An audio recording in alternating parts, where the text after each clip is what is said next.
Hello, this is the fifth part of the video lessons about using co-deployment.online portal that created by United Nations Economic and Social Commission for Asia Pacific to promote the co-deployment processes between the different infrastructure facilities. In the previous part of the video lessons, we described the different aspects of co-deployment.online portal usage, including the registration process, creation of the new facilities, the sending proposals about cooperation, creation projects, and also using the change the economical variables to change and to influence into the methodology of estimation of economical efficiency of the co-deployment between different infrastructure facilities. In this video, we'll be concentrating on the knowledge base.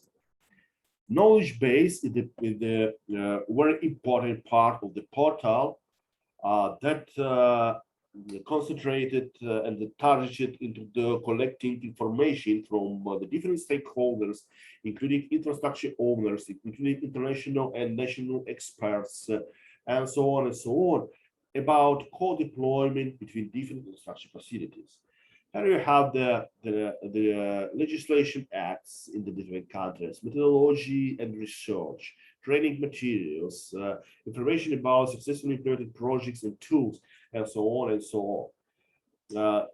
The very important component of this knowledge database that you can not only find the information like this one, you can choose for example, the tools and press search.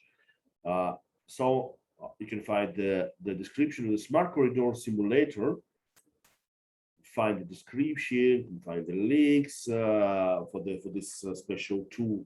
But also you can use the knowledge database to promote your own project, to provide the information for the United Nations Economic and Social Commission for Asia and Pacific about the successfully implemented project, about your experience, about your materials, about your research, and so on. By pressing this create article, you can send your contribution to the United Nations agency, and after the moderation and after the reviewing by administrator of the portal, it could be included into the knowledge base. So let's do that. Just press create article and example of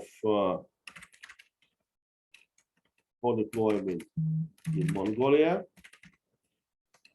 Then you can choose the category, like the successful projects.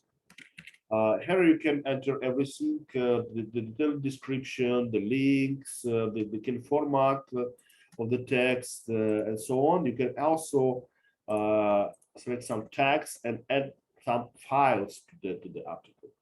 After pressing the save button, you can see that article is successfully created and will be published after the checking by administrator. So then you'll be able to see this article in your article list.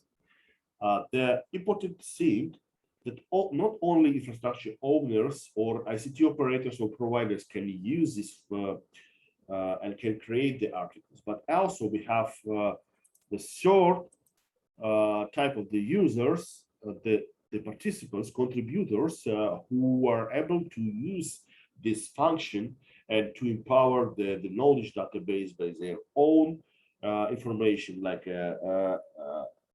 successful project training materials, researches, legislation, and so on and so on. So please see the description and the links, the links to the other parts of the video lesson in the description, and enjoy the portal to create your own partnership and to empower the information about the co-deployment between different infrastructure facilities.